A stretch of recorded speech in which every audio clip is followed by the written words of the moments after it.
Now, the Premier League match week 2 was kind of a classic one, an end-to-end kind of football. A lot of stories were written, and before we get into it, please leave a like and subscribe so that you get to see more of this kind of content.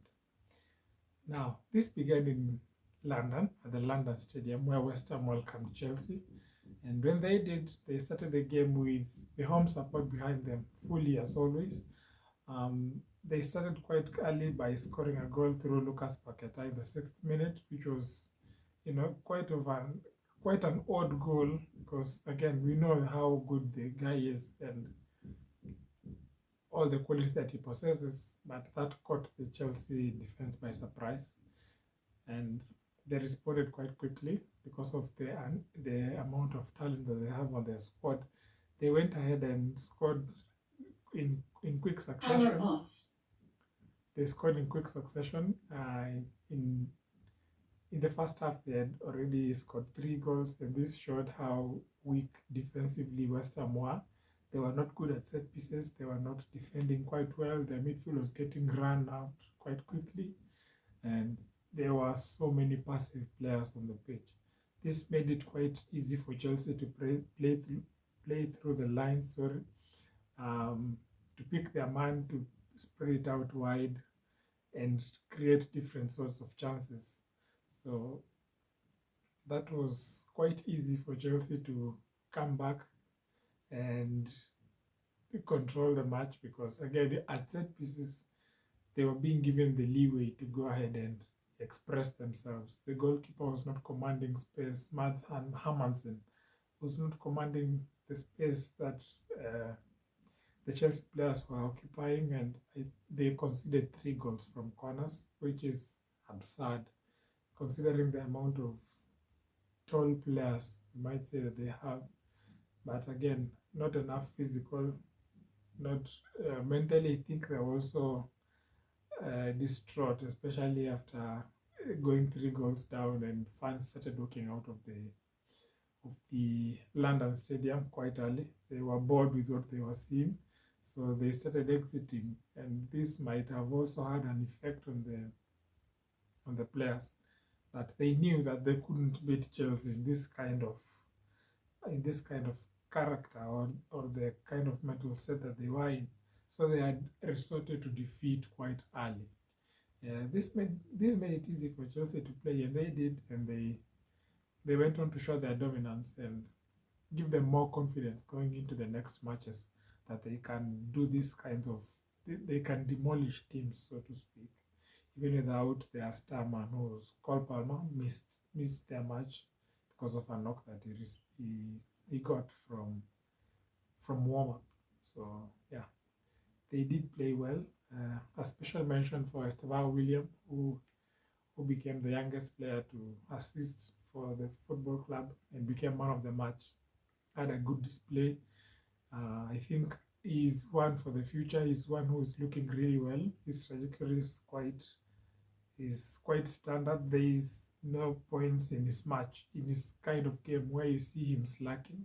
He's always on the front foot, and that is good for an attacker his age, who wants to make a name for himself, and especially because also next year is World Cup year. You need to come up with something. You need to show the manager why you should be picked. So moving forward to Saturday, Pep's Bogies team did it again. They extended their record, being the team who has beaten Pep Guardiola's Manchester City in the Premier League for the longest time. Now, Tottenham Hotspur have beaten Manchester City 8 times in the Premier League since Guardiola arrived at the club, and this is something of history kind of catches on with whatever situation you are in. I think Manchester City started the game quite well, showing good patterns of play, but again they couldn't maintain possession for so long. So it was, they were giving away possession. They couldn't string the passes quite quickly as they needed to. So for the amount of possession that they had, not having to make the incision through the Tottenham defense was something of an undoing for them.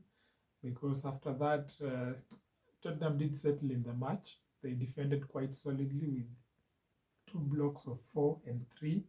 Then their front three, which was Kudus, Brennan Johnson, and Richarlison, were left to be able to exploit City on the counter. City know that they are a team that holds possession quite well, so they step up high, up to almost the halfway line, and this gives players like Richarlison the chance to run in behind, make these kinds of runs, disturb defenders in ways that they wouldn't see it coming, and this is how they ended up scoring the first goal. And the second goal, it was a high press. They pressed Manchester City quite high, so that they couldn't play out from the back and resorted to directness. And as we know, that directness is not quite something that Pep is really good at, or his teams have been good at in the past.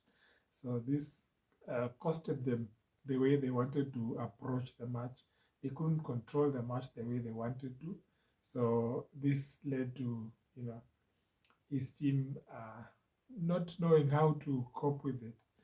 And again, we've seen defensive counter-attacking being something that Pep struggles to play against. With the Manchester United and Ole Gunnar, they used to set themselves like that, and Rashford or Martial would be the one to hit them on the counter, and most of the times they would win because they would suck in the pressure quite intensely, then hit on the counter. And City doesn't have quick defenders most of the time, and this is easily exploitable because if 2 or 3 people make forward runs, then defenders have a problem because there's only 4 of them, and maybe one of them are stacked inside, maybe the other is out of position. So they're always outnumbering the defense when they are going for the counter, and it's quick. And if something is done quick and precise, 9 out of 10 times that ends in a goal. So yeah, I think Thomas Frank got his tactics quite good. And the players knew that they could go to the Etihad Stadium and cause upset, just like they did last season, beating them 4-0. They continue this streak because, again, football is 50% mental and 50% physical. So if you know that you have a one-up over your opponent, you would want to capitalize on that advantage as much as possible, as long as it works for you. So they had the advantage to press on. They went on to score these goals quite early in the game. So when the second half came, it was just a matter of game management, mostly trying to destroy the patterns of play which Manchester City tried to create. So yeah, that is how Thomas Frank got his first one-up over Pep Guardiola in a Spurs dugout. And now I think 2 clean sheets, 6 points, looking good for them for the early doors. Now moving to the other side of North London, Arsenal welcomed Leeds United for the first time, having to play for their first home match in the season. And the Leeds United began quite well, trying to handle the pressure that Arsenal came with. But it was, again, to their dismay that those few little mistakes that they did, Arsenal capitalized quite quickly, especially from set pieces. Again, corners. We've been saying that Arsenal are so good at corners and set pieces, and they used this to punish Leeds as well, scoring quite early from corners, set pieces, that is. I think this kind of tactic makes teams find it so difficult to contain Arsenal, especially if they are a lesser opponent for that matter, because no matter how good you try to stay in the game, you'll give out a corner, you'll foul someone, you'll give up a set piece, and these things have become an undoing for the opponents, especially when they're playing against Arsenal. And they use that to their advantage quite well, which is continuing to work out for them, and that is a good thing. As another special mention was, Bukayo Saka getting his first goal for the season before Victor Gyökeres getting himself on the score sheet as well twice. That would give him a lot of confidence going into the other matches that now is off the mark for his new club. Another worrying sign that we saw in that match was that Martin Odegaard and Bukayo Saka left the pitch injured. That would be the only downside in their five-star performance, that two of their main players left the pitch injured. And this has been, a trend with Arsenal players. I don't know what's going on with the physio department or if it's rare, sheer bad luck, but their players get injured in the most bizarre ways. So again, last season they had 3 or 4 players out with a hamstring injury. That could hint to, the team not being well rested or being given too much load during training. That is something that I cannot substantiate. But again, there must be something that is being done so that in the same kind of format, so that these multiple players have the same kinds of injuries. But in this match, Martin went out with a shoulder injury, I think from an awkward landing. And Bukayo, again, the injury that kept him out for so long for the previous season, it might have reoccurred, but again, we wait for the medical department to make their information public of the assessment that they have done on these players. Moving forward to Sunday, Manchester United again crumbled at Craven Cottage. I think there is too much pressure around that football club such that there is so much want to succeed that it's making them to fail. The game started quite nicely. Everyone was getting their beat. Fulham are a very competitive side, especially at home. You just don't go there and win matches. They give you a proper run for it. So in this case, it was more of the same. They went out there to try and compete, and they did. For the first half, they kept Manchester United at bay, but there was not really precise patterns of play from that Manchester United side. And from the previous videos, I was always saying that if this is the way that they play only good football against the top teams and then mediocre against the mid-table teams, they'll continue to struggle the same way. But I think this thing is the pressure that is around players, that now we've made the signings, we should not have an excuse almost to not win a match, to not score in a match. It's growing so much on them that you can see the pressure in the eyes of the players. And it was shown perfectly with Bruno Fernandes missing a penalty that he could score quite easily in any other matches. So it shows that there is a lot of pressure on those players to try and perform, to try and do well for the team. But it's just tipped off the scale to too much pressure. So it's quite early on, it's early doors, but I think if they do not, sort things out, try and relieve that kind of pressure from the players again, and I think the manager does not do too much to help the players to perform in the best possible way that they can. The way he talks in the media is like he's calling his successes before they actually happen. So I think that is going to be something that maybe becomes an undoing for 2 or 3 players or for the team, because again, now that they have added an attacking trio, which they really prize them on how much they cost. So this makes them to be, how do I call it? It makes them to bear the pressure of the amount of money that they cost, so that you need to perform. We've bought you for this kind of money. You need to perform. If you don't do it now, then you leave.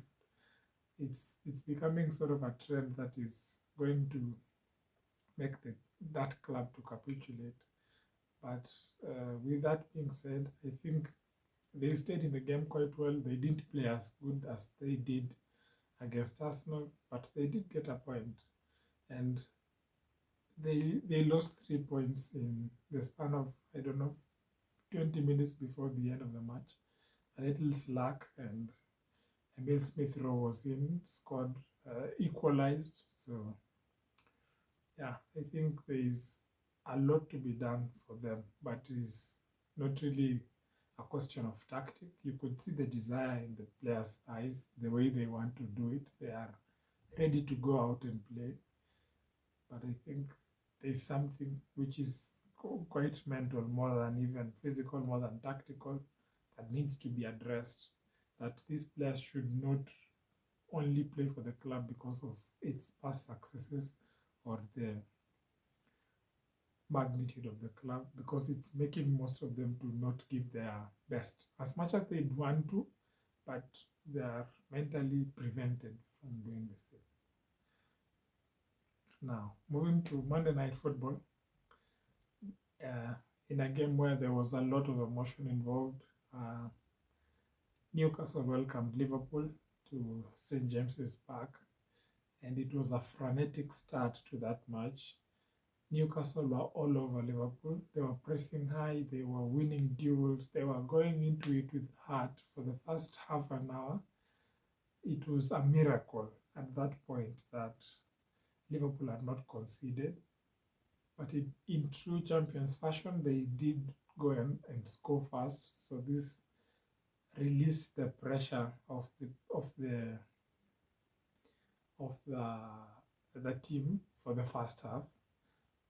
And that first half was so action packed that it produced season high 19 fouls in a half of a match, and that included the Anthony Gordon red card for a challenge on Virgil van Dijk, which was another nasty foul. And this continued into the second half. Quite early on, Liverpool extended their lead to 2-0, but Newcastle with 10 men played with the heart of 11 men. They came back, equalized, till again all the efforts were undone with a 90+10 winner from Rio Ngomoha. And this shows that Liverpool were rattled for the most part of the match, which is not something that they should take pride in. Again, we also saw that they suffered a lot in their first home match against Bournemouth. So I think they suffer a lot in matches because of a few issues, maybe personnel issues, people not getting it right. They have not got their tactics quite right. But again, they look for a way to win. So as much as they stay in the game and they win the game, it's all good. But they will need to sort that out quite quickly, because the Champions League begins in a few weeks, and they can't continue to just labor in the matches, to relinquish control to the opponent so that they come and try to win the match in the end. That would not sustain them for quite a long time. So they need to find a way in which they establish their dominance into football matches again. Because now, if these two matches are anything to go by, they have been outplayed in both matches, but somehow came out of these two matches with 6 points. So maybe that's what champions do. But this is only match day 2. If you do that in match day 31, the margins are so small that you might lose the 3 points that lose you the title. So that is something they really need to work on again. But the mentality that they have is brilliant, that they know that the match is not really over until it's over. So they stay in the matches until quite late, but that should not be the case. So I think they also know that they need to, rectify that, But with that being said, see you on Friday when we do for our match review for preview for match week 3. Hoping to see another good Premier League weekend. Peace.